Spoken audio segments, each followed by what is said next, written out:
Muhterem Rüstem Nurғалиұлы, hürmetli cemaat, қадірлі достар, сізге көп милләтлі Қазақстан халқынан қойнақ сәлем жолдаймын. Рахмет.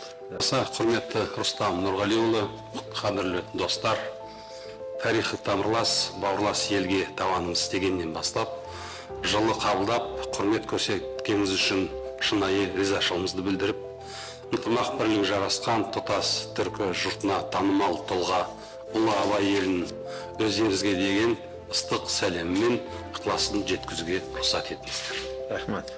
Благодаря мудрой политике глав наших государств мы имеем уникальную возможность укреплять наши двусторонние отношения, далеко уходящие корнями в прошлое. Мы заинтересованы вообще в тесном сотрудничестве во всех направлениях и социально-экономического, культурно-гуманитарного характера. То, что говорили, это обмен студентами и какие-то общения в сфере сельского хозяйства и другие. В составе нашей делегации присутствуют практически все представители заинтересованных госорганов, учебных заведений и бизнес-сообщества. Уверен, что эта встреча будет полезной для обеих сторон, расширит горизонт нашего сотрудничества. Ну и еще раз хотел бы сказать, Рустам Ильич, вам бик зур рахмат.